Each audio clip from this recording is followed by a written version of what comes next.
혹시 성함이? 최민호라고 합니다. 실례지만 어머님 성함이 혹시? 그때가 언제였던가. 벚꽃이 흩날리던 봄, 대학가 골목길에는 젊은 웃음소리가 끝없이 이어졌다. 한승우와 최연경이 처음 만난 것도 그런 날이었다. 도서관 앞 벤치에서 같은 책을 읽고 있던 두 사람은 우연히 시선이 마주치며 수줍은 미소를 나누었다. 혹시 그 책 재미있나요? 연경이 먼저 건넨 말 한마디가 두 사람의 운명을 엮었다. 승우는 건축학도였고 연경은 문학을 전공했다.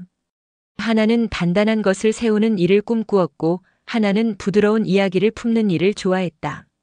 서로 다른 세계의 사람이었지만 그래서 더욱 신기하고 소중했다. 언젠가 나만의 작은 서점을 열고 싶어요. 사람들이 책과 함께 쉬어갈 수 있는 그런 곳 말이에요. 좋은 생각이네요. 그럼 나는 그 서점 옆에 예쁜 카페라도 지어드릴까요? 그렇게 두 사람은 꿈을 나누었다. 캠퍼스의 계절이 몇 번 바뀌는 동안 그들의 사랑도 깊어져 갔다. 졸업과 동시에 결혼을 결심한 것도 자연스러운 일이었다. 주변에서는 너무 이르다, 조금 더 기다려보라 했지만 젊음은 기다림을 모르는 법이다. 우리 함께라면 못할 게 뭐 있겠어요. 연경은 웨딩드레스를 입고 그렇게 말했다. 승우도 고개를 끄덕이며 그녀의 손을 꼭 잡았다. 작은 교회에서 열린 소박한 결혼식이었다. 하객들의 축복 속에서 두 사람은 영원을 약속했다. 하지만 현실이라는 것은 꿈만큼 아름답지 않았다. 승우는 건설회사에 취직했는데 신입사원에게 주어진 일은 새벽부터 밤늦게까지 현장을 뛰어다니며 안전관리를 하는 것이었다.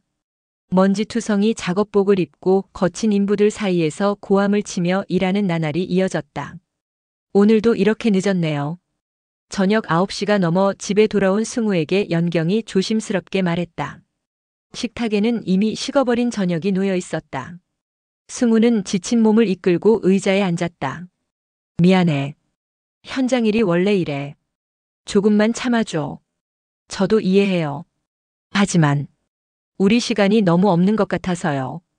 연경은 낮에는 작은 서점에서 아르바이트를 했다. 책에 둘러싸인 조용한 공간에서 손님들과 차분히 대화하며 보내는 시간이 좋았다. 퇴근 후에는 집에서 승우를 기다리며 책을 읽거나 요리를 했다. 하지만 승우가 집에 오는 시간은 점점 늦어졌고 와서도 피곤해 지쳐 말수가 줄어들었다. 회사가 바빠서 어쩔 수 없어. 몇 년만 참으면 나아질 거야. 승우의 말은 진심이었다. 하지만 연경에게는 그 몇 년이 막막하기만 했다. 신혼의 달콤함은 어느새 일상의 무게에 눌려 사라져갔다. 계절이 바뀌어 겨울이 왔다. 승우는 여전히 현장에서 매일 먼지를 뒤집어쓰며 일했고 연경은 서점에서 홀로 시간을 보냈다. 두 사람 사이의 대화는 점점 줄어들었다. 때로는 하루 종일 안녕히 다녀와요와 고생했어요만 주고받는 날도 있었다. 당신 요즘 너무 거칠어진 것 같아요. 어느 날 연경이 용기를 내어 말했다. 승우는 현장에서의 험한 말투와 행동이 집에서도 나오기 시작했다. 문을 세게 닫거나 짜증을 내는 일이 잦아졌다. 거칠다니 그게 무슨 소리야? 나는 우리를 위해서 열심히 일하고 있는 거라고. 그건 알아요. 하지만 예전에 따뜻하던 모습이 그리워요. 우리가 함께 꾸던 꿈은 어디로 갔을까요? 승우는 말문이 막혔다. 그도 모르게 현장의 거친 분위기에 물들어 있었던 것이다.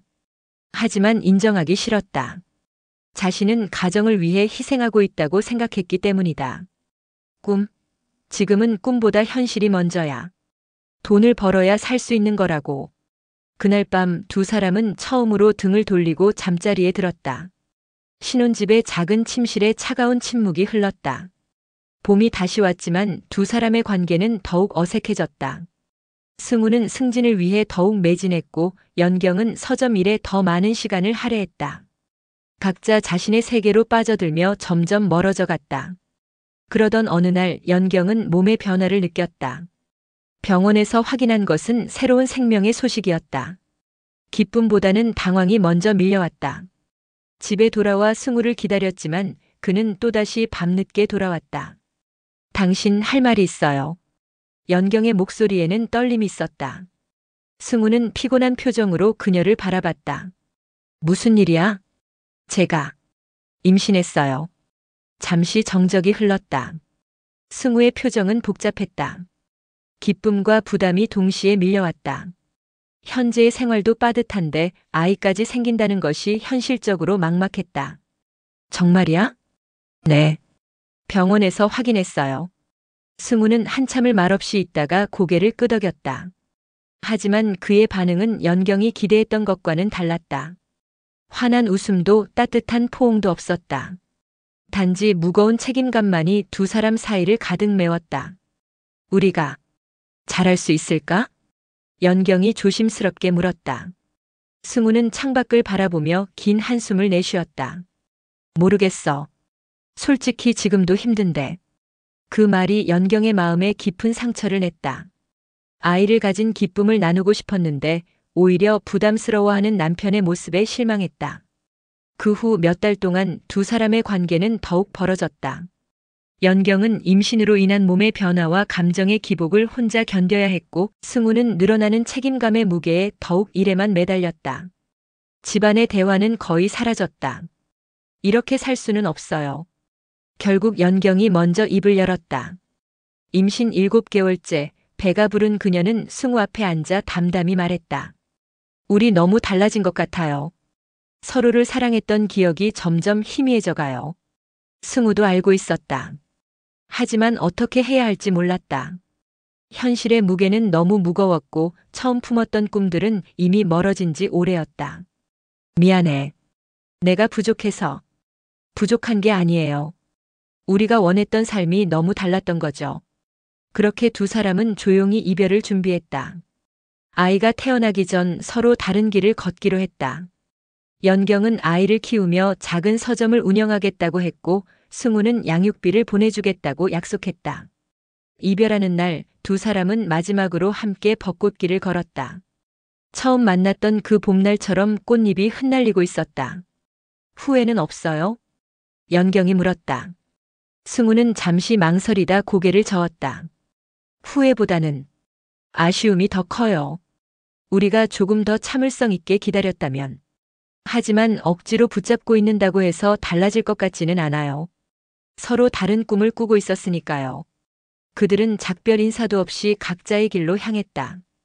짧았던 결혼 생활은 그렇게 끝이 났지만 그 안에서 생겨난 새로운 생명은 두 사람의 마음속에 긴 그림자를 남겼다.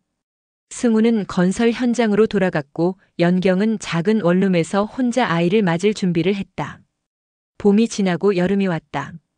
연경의 배는 더욱 부르게 되었고 승우는 여전히 먼지투성이가 되어 집으로 돌아갔다. 하지만 이제 그 집에는 아무도 기다리지 않았다. 두 사람 모두 혼자가 되었지만 곧 태어날 아이로 인해 완전히 끊어질 수는 없는 인연이 되었다. 그렇게 첫 번째 계절이 지나갔다. 사랑으로 시작되었지만 현실 앞에서 무너진 짧은 결혼, 그리고 그 안에서 자라나던 새로운 생명. 이 모든 것이 앞으로 펼쳐질 긴 이야기의 시작이었다. 그때가 언제였던가. 벚꽃이 흩날리던 봄 대학가 골목길에는 젊은 웃음소리가 끝없이 이어졌다. 한승우와 최연경이 처음 만난 것도 그런 날이었다. 도서관 앞 벤치에서 같은 책을 읽고 있던 두 사람은 우연히 시선이 마주치며 수줍은 미소를 나누었다. 혹시 그 책 재미있나요? 연경이 먼저 건넨 말 한마디가 두 사람의 운명을 엮었다. 승우는 건축학도였고 연경은 문학을 전공했다. 하나는 단단한 것을 세우는 일을 꿈꾸었고 하나는 부드러운 이야기를 품는 일을 좋아했다. 서로 다른 세계의 사람이었지만 그래서 더욱 신기하고 소중했다. 언젠가 나만의 작은 서점을 열고 싶어요. 사람들이 책과 함께 쉬어갈 수 있는 그런 곳 말이에요. 좋은 생각이네요. 그럼 나는 그 서점 옆에 예쁜 카페라도 지어드릴까요? 그렇게 두 사람은 꿈을 나누었다.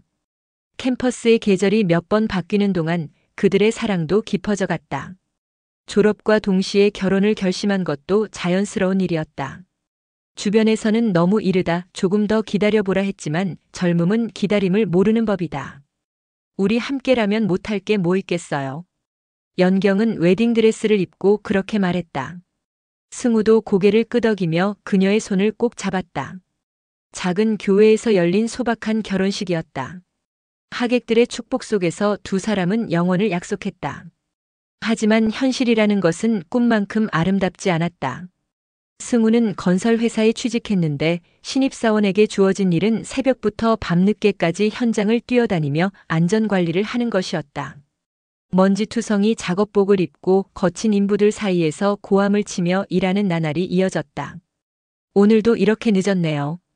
저녁 9시가 넘어 집에 돌아온 승우에게 연경이 조심스럽게 말했다. 식탁에는 이미 식어버린 저녁이 놓여 있었다. 승우는 지친 몸을 이끌고 의자에 앉았다. 미안해. 현장 일이 원래 이래. 조금만 참아줘. 저도 이해해요. 하지만 우리 시간이 너무 없는 것 같아서요. 연경은 낮에는 작은 서점에서 아르바이트를 했다. 책에 둘러싸인 조용한 공간에서 손님들과 차분히 대화하며 보내는 시간이 좋았다. 퇴근 후에는 집에서 승우를 기다리며 책을 읽거나 요리를 했다. 하지만 승우가 집에 오는 시간은 점점 늦어졌고 와서도 피곤해 지쳐 말수가 줄어들었다. 회사가 바빠서 어쩔 수 없어. 몇 년만 참으면 나아질 거야. 승우의 말은 진심이었다. 하지만 연경에게는 그 몇 년이 막막하기만 했다. 신혼의 달콤함은 어느새 일상의 무게에 눌려 사라져갔다. 계절이 바뀌어 겨울이 왔다. 승우는 여전히 현장에서 매일 먼지를 뒤집어쓰며 일했고 연경은 서점에서 홀로 시간을 보냈다. 두 사람 사이의 대화는 점점 줄어들었다. 때로는 하루 종일 안녕히 다녀와요와 고생했어요만 주고받는 날도 있었다. 당신 요즘 너무 거칠어진 것 같아요. 어느 날 연경이 용기를 내어 말했다. 승우는 현장에서의 험한 말투와 행동이 집에서도 나오기 시작했다. 문을 세게 닫거나 짜증을 내는 일이 잦아졌다. 거칠다니 그게 무슨 소리야? 나는 우리를 위해서 열심히 일하고 있는 거라고. 그건 알아요. 하지만 예전에 따뜻하던 모습이 그리워요. 우리가 함께 꾸던 꿈은 어디로 갔을까요? 승우는 말문이 막혔다. 그도 모르게 현장의 거친 분위기에 물들어 있었던 것이다. 하지만 인정하기 싫었다. 자신은 가정을 위해 희생하고 있다고 생각했기 때문이다. 꿈. 지금은 꿈보다 현실이 먼저야. 돈을 벌어야 살 수 있는 거라고. 그날 밤 두 사람은 처음으로 등을 돌리고 잠자리에 들었다. 신혼집의 작은 침실에 차가운 침묵이 흘렀다. 봄이 다시 왔지만 두 사람의 관계는 더욱 어색해졌다. 승우는 승진을 위해 더욱 매진했고 연경은 서점 일에 더 많은 시간을 할애했다. 각자 자신의 세계로 빠져들며 점점 멀어져 갔다. 그러던 어느 날 연경은 몸의 변화를 느꼈다. 병원에서 확인한 것은 새로운 생명의 소식이었다. 기쁨보다는 당황이 먼저 밀려왔다. 집에 돌아와 승우를 기다렸지만 그는 또다시 밤늦게 돌아왔다. 당신 할 말이 있어요.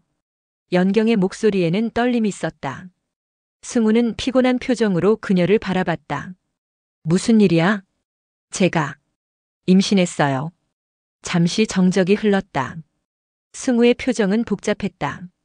기쁨과 부담이 동시에 밀려왔다. 현재의 생활도 빠듯한데 아이까지 생긴다는 것이 현실적으로 막막했다. 정말이야? 네. 병원에서 확인했어요. 승우는 한참을 말없이 있다가 고개를 끄덕였다. 하지만 그의 반응은 연경이 기대했던 것과는 달랐다. 환한 웃음도 따뜻한 포옹도 없었다. 단지 무거운 책임감만이 두 사람 사이를 가득 메웠다. 우리가 잘할 수 있을까? 연경이 조심스럽게 물었다. 승우는 창밖을 바라보며 긴 한숨을 내쉬었다. 모르겠어. 솔직히 지금도 힘든데. 그 말이 연경의 마음에 깊은 상처를 냈다. 아이를 가진 기쁨을 나누고 싶었는데 오히려 부담스러워하는 남편의 모습에 실망했다. 그 후 몇 달 동안 두 사람의 관계는 더욱 벌어졌다. 연경은 임신으로 인한 몸의 변화와 감정의 기복을 혼자 견뎌야 했고 승우는 늘어나는 책임감의 무게에 더욱 일에만 매달렸다. 집안의 대화는 거의 사라졌다. 이렇게 살 수는 없어요. 결국 연경이 먼저 입을 열었다. 임신 7개월째 배가 부른 그녀는 승우 앞에 앉아 담담히 말했다. 우리 너무 달라진 것 같아요. 서로를 사랑했던 기억이 점점 희미해져 가요. 승우도 알고 있었다. 하지만 어떻게 해야 할지 몰랐다. 현실의 무게는 너무 무거웠고 처음 품었던 꿈들은 이미 멀어진 지 오래였다. 미안해. 내가 부족해서. 부족한 게 아니에요. 우리가 원했던 삶이 너무 달랐던 거죠. 그렇게 두 사람은 조용히 이별을 준비했다. 아이가 태어나기 전 서로 다른 길을 걷기로 했다. 연경은 아이를 키우며 작은 서점을 운영하겠다고 했고 승우는 양육비를 보내주겠다고 약속했다. 이별하는 날 두 사람은 마지막으로 함께 벚꽃길을 걸었다.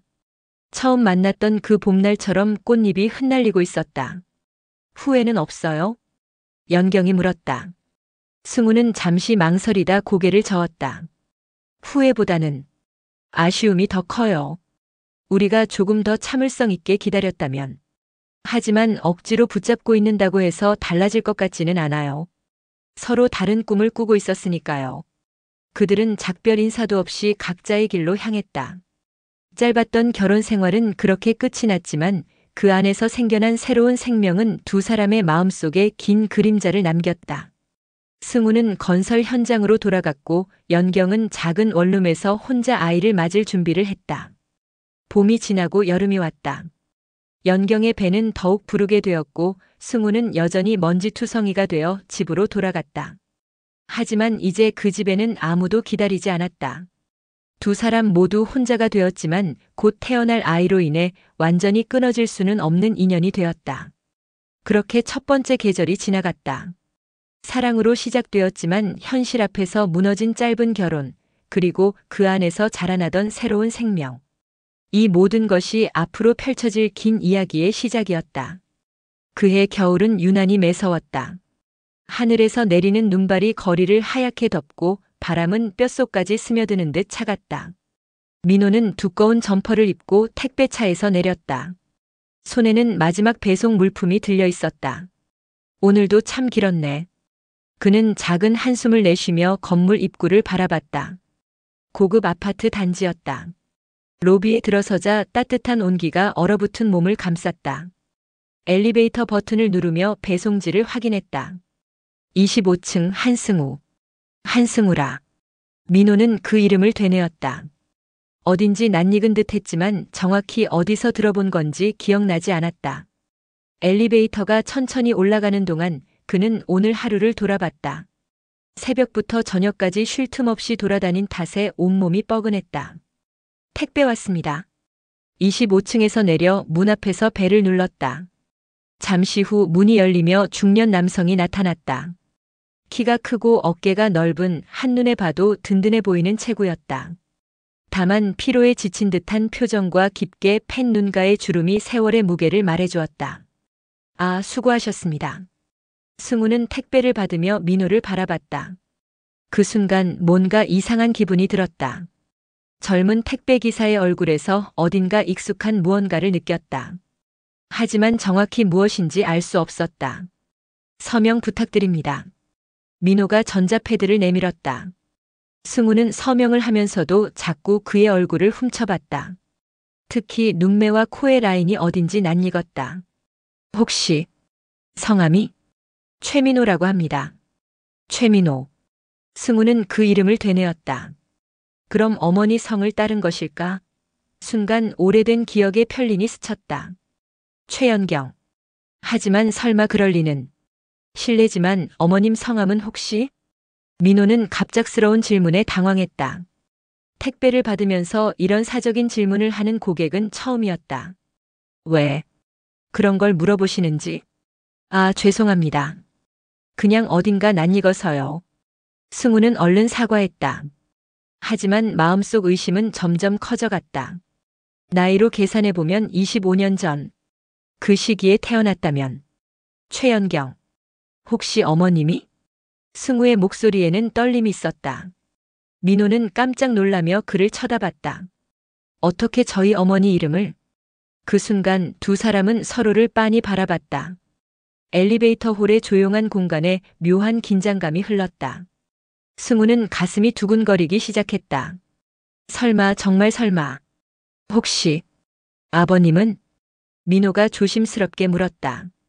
그도 이상한 예감이 들기 시작했다. 이 남자가 왜 어머니 이름을 아는지, 왜 자신을 이렇게 바라보는지. 들어오시겠습니까? 승우는 떨리는 목소리로 말했다.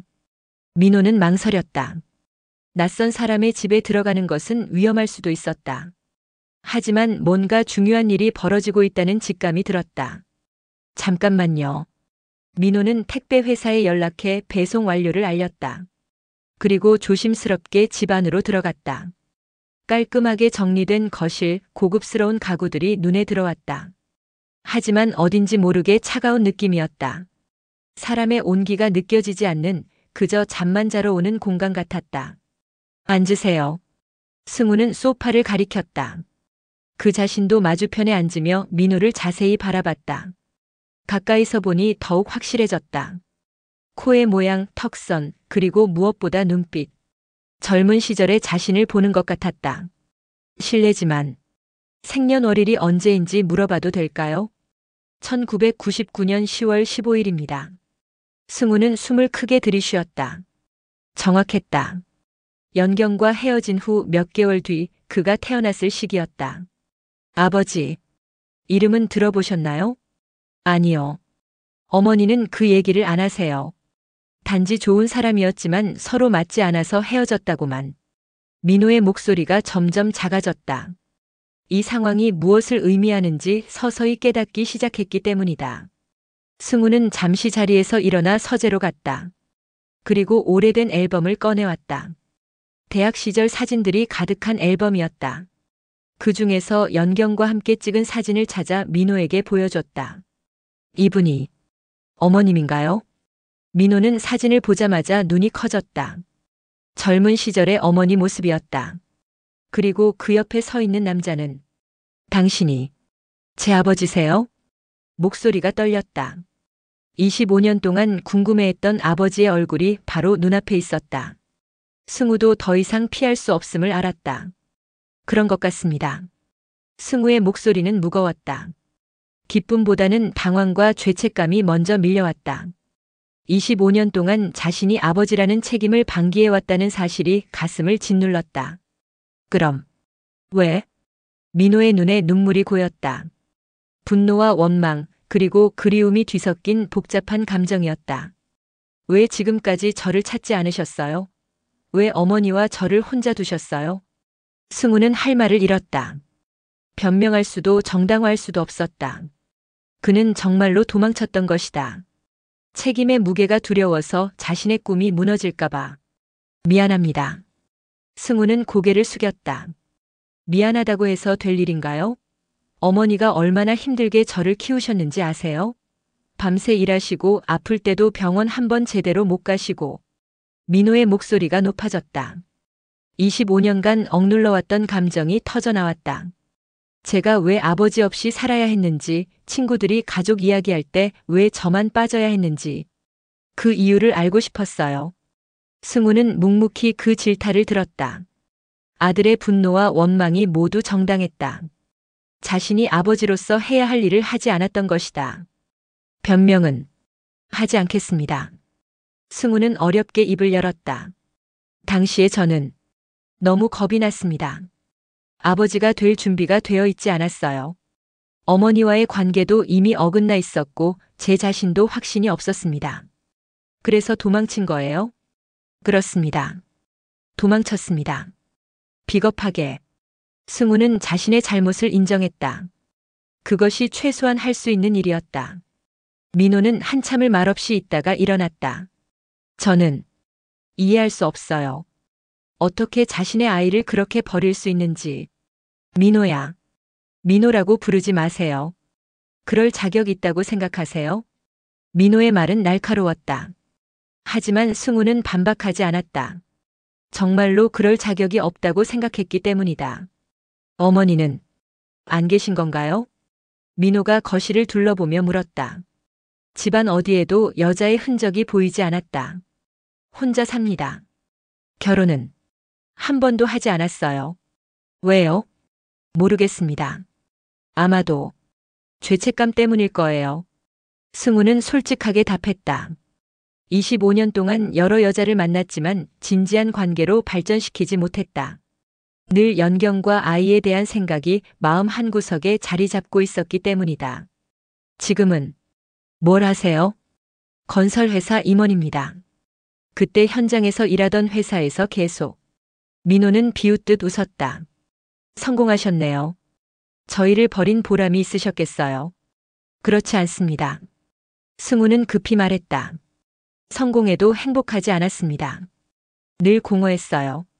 뭔가 중요한 걸 잃어버린 채로 사는 기분이었습니다. 그게 저희였군요. 민호의 목소리는 차가웠다. 이제 와서 그런 말씀하시면 저희가 불쌍해 보이시나요? 그런 게 아닙니다. 정말로.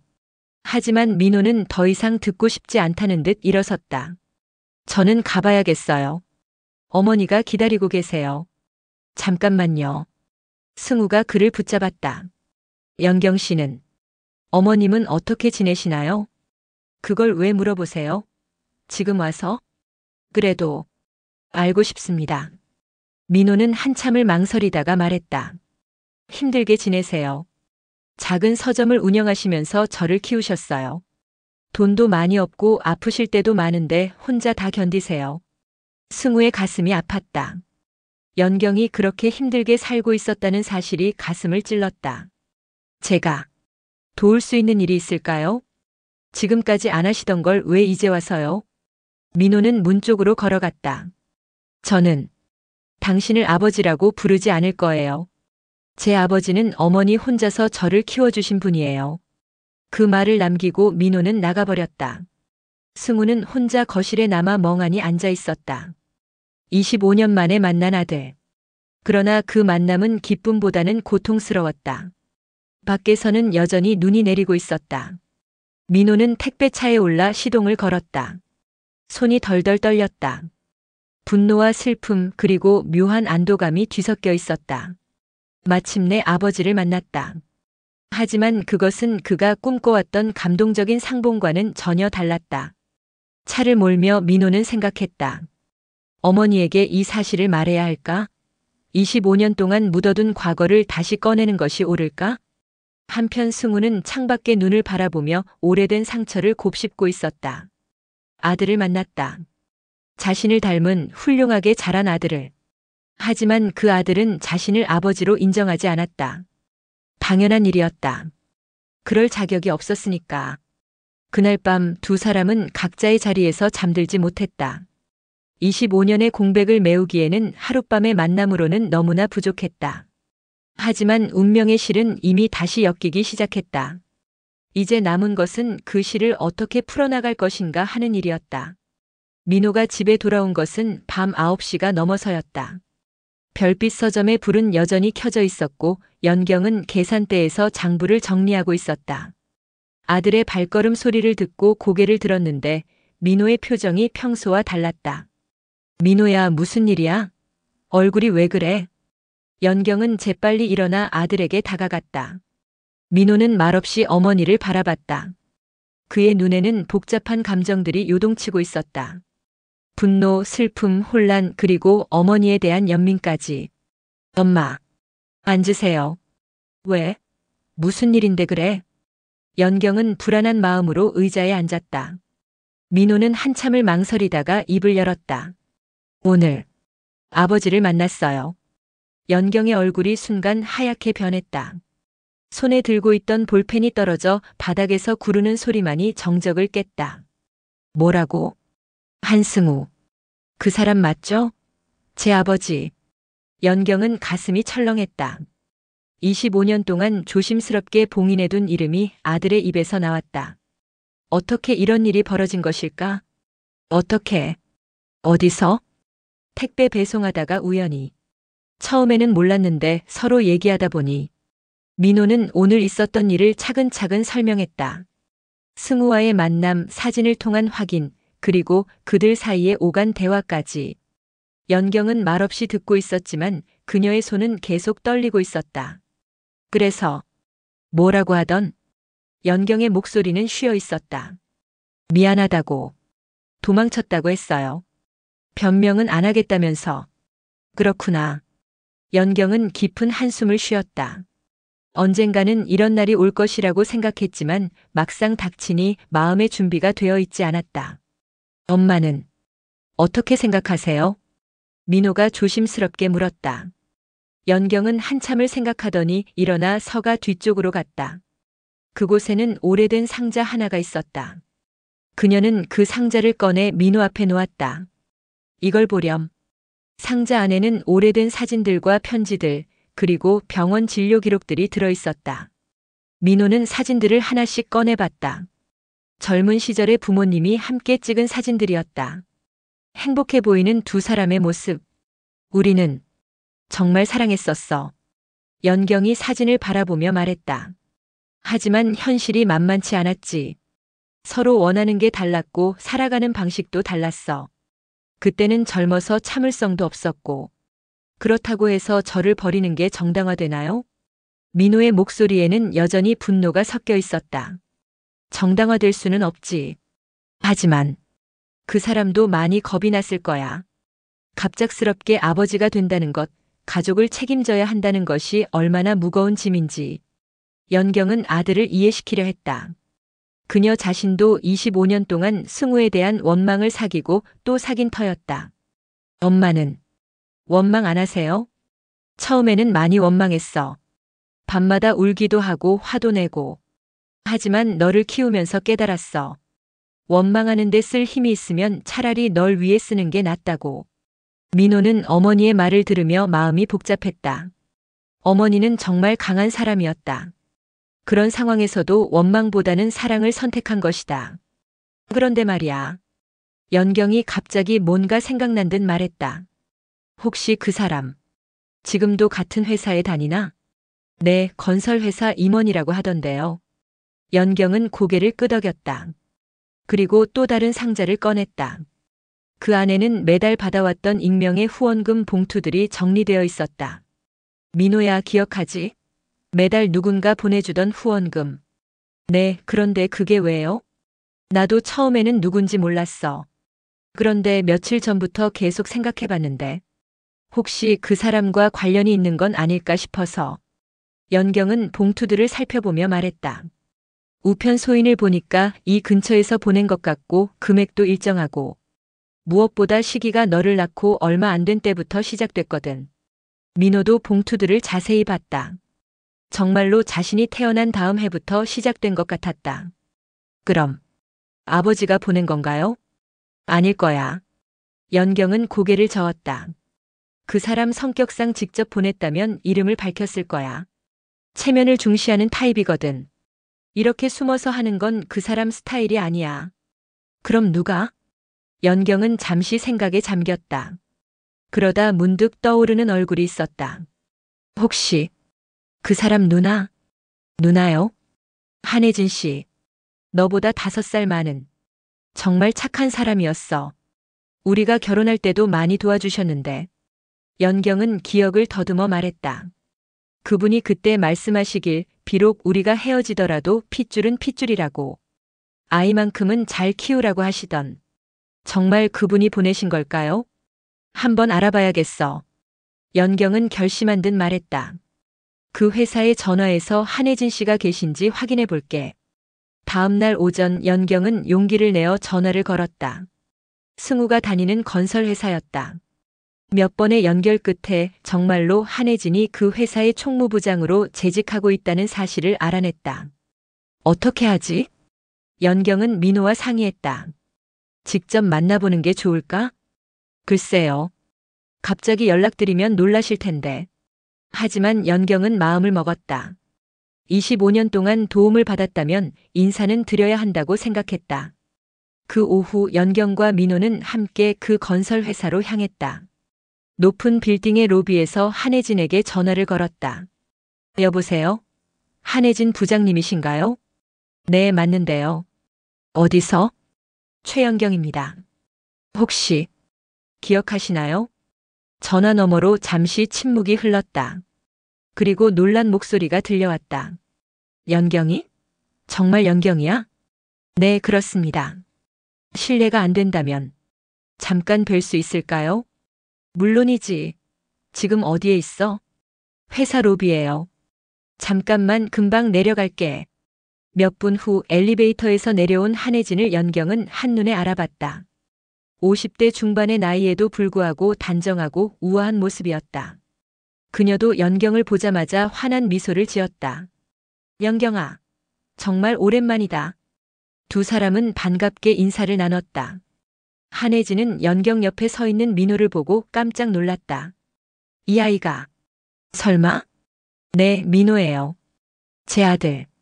한혜진은 민호를 바라보며 눈물이 글썽했다. 정말 잘 컸구나. 승우를 빼닮았네. 그들은 회사 근처의 조용한 카페로 자리를 옮겼다. 한혜진은 민호를 계속 바라보며 감탄을 금치 못했다. 그런데 오늘 갑자기 연락한 이유가? 연경은 조심스럽게 입을 열었다. 사실 부장님께서 그동안 저희에게 도움을 주신 것 같아서요. 한혜진의 표정이 순간 당황스러워졌다. 무슨 말이야? 매달 후원금 익명으로 보내주신 건 맞죠? 한혜진은 잠시 말을 못했다. 그리고 작은 한숨을 쉬며 고개를 끄덕였다. 어떻게 알았어? 짐작이었어요. 시기도 그렇고 금액도 그렇고. 그동안 정말 고마웠습니다. 연경은 깊이 고개를 숙였다. 민호도 함께 인사했다. 아니야, 별것 아니었어. 한혜진은 손을 저으며 말했다. 그냥 마음이 편하지 않았거든. 승우 그 바보가 책임을 안 지니까.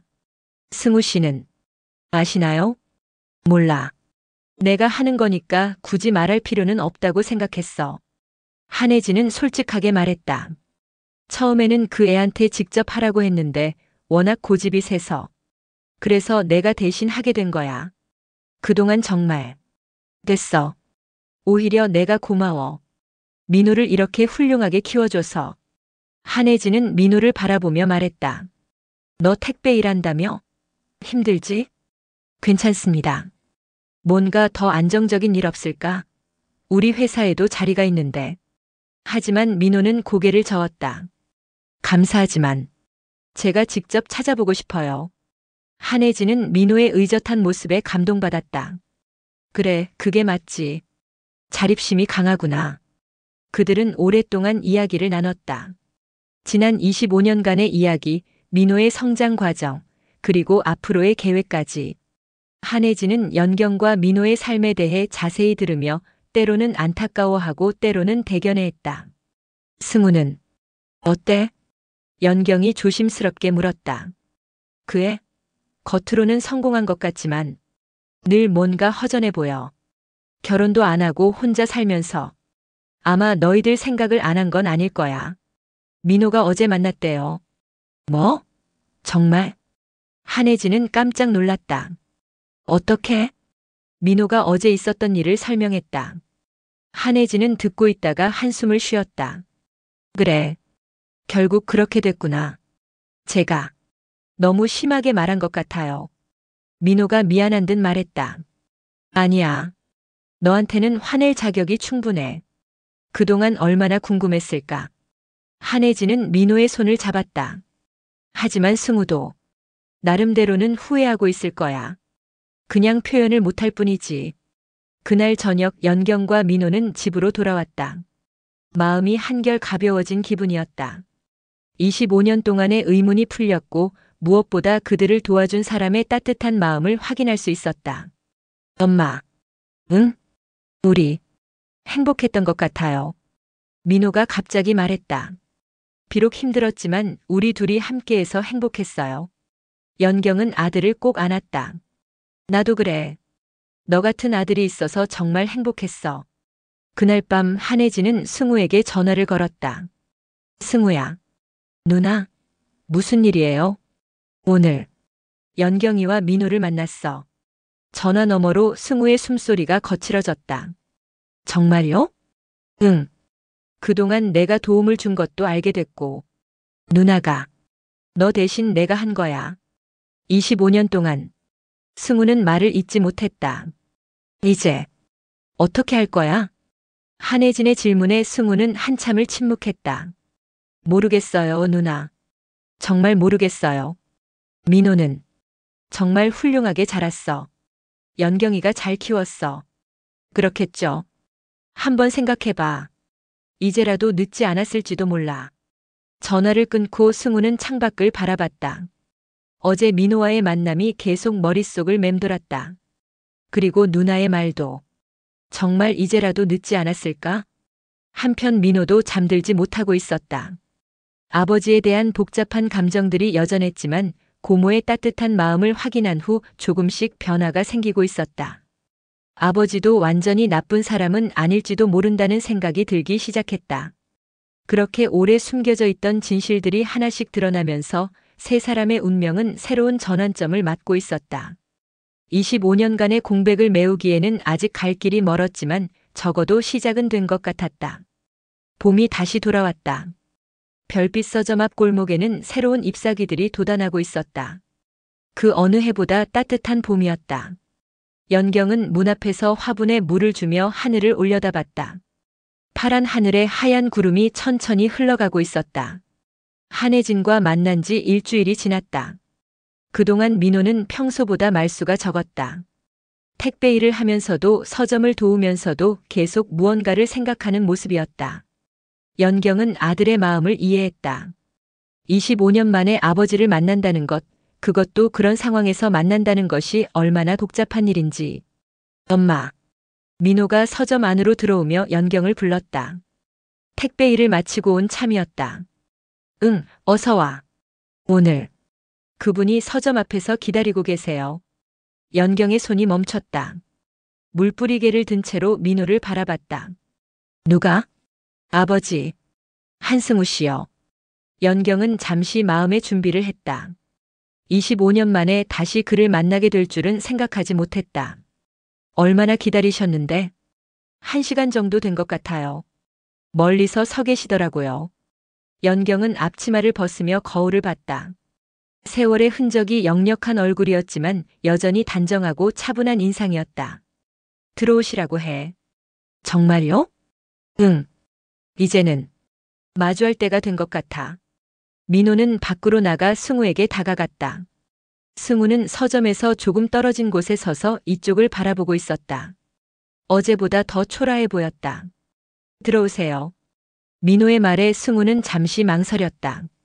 괜찮을까? 엄마가 들어오시라고 하셨어요. 승우는 천천히 서점 문 앞으로 걸어왔다. 25년 전 연경이 꿈꾸던 바로 그 서점이었다. 작지만 아늑하고 책들로 가득한 공간. 그녀가 원했던 모습 그대로였다. 안녕. 연경아. 승우는 조심스럽게 인사했다. 연경은 계산대 뒤에서 그를 바라봤다. 한때 사랑했던 남자. 하지만 이제는 낯선 사람 같기도 했다. 오랜만이에요. 연경의 목소리는 담담했다. 원망도 분노도 없는 평온한 음성이었다. 앉으세요. 승우는 카페 테이블 중 하나에 앉았다. 연경도 맞은편에 앉았고 민호는 서가 근처에 서 있었다. 서점. 정말 예쁘게 꾸몄네요. 승우가 둘러보며 말했다. 예전에 꿈꾸던 그대로예요. 그때 얘기가 생각나네요. 내가 옆에 카페 지어준다고 했던 그런 얘기도 있었죠. 연경은 미소를 지었다. 씁쓸하지만 그리움도 담긴 미소였다. 잠시 침묵이 흘렀다. 25년이라는 세월이 만든 거리감이 느껴졌다. 승우는 용기를 내어 말했다. 연경아, 정말 미안해. 뭐가요? 모든 게. 너를 혼자 두고 간 것, 민호를 책임지지 않은 것. 연경은 고개를 끄덕였다. 저도 미안해요. 당신이 뭘? 그때 너무 어렸나 봐요. 서로를 이해하려 하지 않고 참을성도 없고. 승우는 고개를 저었다. 그건 내가 더 심했어. 현실만 생각하고 우리 꿈은 잊고 살았으니까. 민호는 두 사람의 대화를 들으며 복잡한 마음이었다. 서로를 탓하기보다는 자신의 잘못을 인정하는 모습이 의외였다. 민호는 정말 잘 키웠어요. 승우가 아들을 바라보며 말했다. 착하고 성실하고. 당신 닮았어. 당신도 닮았어요. 체격이며 얼굴이며. 연경도 민호를 바라봤다. 하지만 성격은 제가 키워서 그런지 저를 닮은 것 같아요. 다행이에요. 내 성격이었으면 더 못됐을 텐데. 그들은 작게 웃었다. 25년 만에 나누는 자연스러운 대화였다. 혜진 누나한테 들었어요. 그동안 도움 많이 받았다고. 좋은 분이에요. 저희가 힘들 때마다. 미안해요. 내가 했어야 할 일을 누나가 대신. 아니에요. 고마웠어요. 덕분에 민호 학비도 마련하고. 승우는 가슴이 아팠다. 자신이 해야 할 아버지의 역할을 누나가 대신한 것이다. 이제라도 뭔가 할 수 있는 일이 있을까요? 승우가 조심스럽게 물었다. 연경은 잠시 생각했다. 글쎄요. 저희는 지금도 괜찮아요. 하지만 정말이에요. 힘들긴 했지만 우리 나름대로 행복했어요. 연경의 말은 진심이었다. 가난했지만 아들과 함께 보낸 시간들, 서점을 만들어가는 과정, 모든 것이 소중한 추억이었다. 저는 민호가 입을 열었다. 두 사람이 그를 바라봤다. 처음에는 정말 화가 났어요. 왜 저를 버렸는지, 엄마를 혼자 두었는지. 승우는 고개를 숙였다. 하지만 고모님 말씀을 듣고 또 엄마와 얘기하면서 생각이 바뀌었어요. 민호는 천천히 말을 이어갔다. 미움보다는 용서가 더 의미 있는 것 같아요. 책에서 배운 게 그거예요. 민호야. 연경의 눈에 눈물이 글썽했다. 당신을 아버지라고 부르지 않겠다고 했는데. 민호가 승우를 바라봤다. 지금 당장은 아직 어색해요. 하지만 시간이 지나면 언젠가는. 승우도 눈물을 참으며 고개를 끄덕였다. 고마워. 정말 고마워. 대신 조건이 있어요. 뭐든지 말해봐. 엄마를 힘들게 하지 마세요. 그리고 저에게 무리한 기대하지 마세요. 저는 저 나름대로 살 거예요. 물론이지. 당연해. 승우는 진심으로 답했다. 그리고 서점 일도 도와주세요. 민호의 말에 승우는 의외라는 표정을 지었다. 서점을? 네. 엄마 혼자 하기엔 힘들어요. 손님도 늘리고 시설도 개선하고. 할 일이 많아요. 연경은 놀란 표정으로 아들을 바라봤다. 민호야, 그건. 괜찮아요, 엄마. 이제는 함께 할 때가 된 것 같아요. 승우는 감동받았다. 아들이 자신에게 기회를 주고 있는 것이다. 정말. 도와도 될까요? 네. 하지만 주인은 엄마예요. 당신은 그냥 도우미. 민호의 말에 모두가 웃었다. 처음으로 자연스러운 웃음이었다. 그 후 몇 주 동안 승우는 퇴근 후와 주말에 서점을 도왔다. 무거운 책들을 옮기고 서가를 정리하고 간단한 수리일도 했다. 처음에는 어색했지만 점차 자연스러워졌다. 이 코너는 어떻게 정리하면 좋을까요? 승우가 연경에게 묻는다. 두 사람은 서점 운영에 대해 진지하게 논의했다. 과거의 연인이 아니라 동업자 같은 관계였다.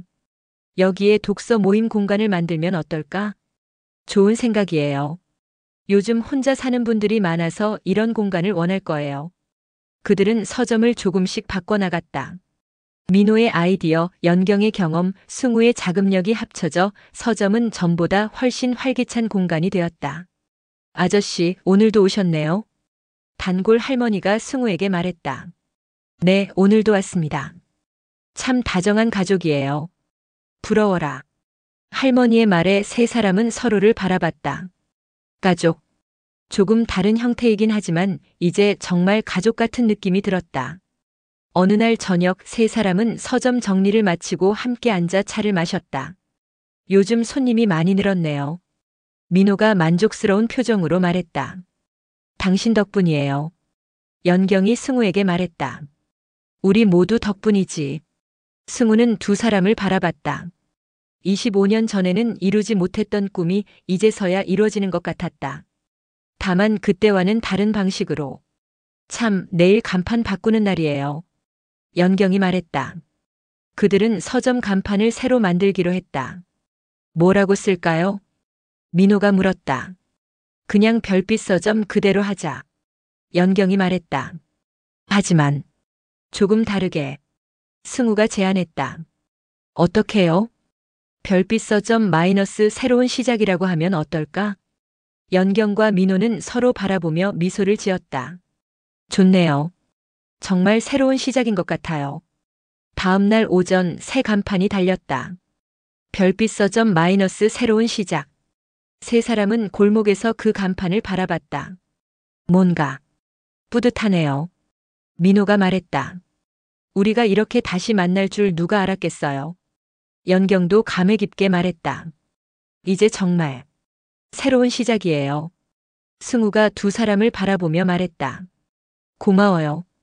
다시 기회를 줘서. 우리도 고마워요. 민호가 답했다. 이제는 정말 가족 같은 느낌이에요. 그렇게 세 사람은 나란히 서서 새로운 간판을 바라봤다.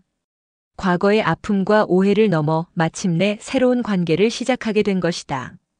별빛 서점은 이제 단순한 책방이 아니었다.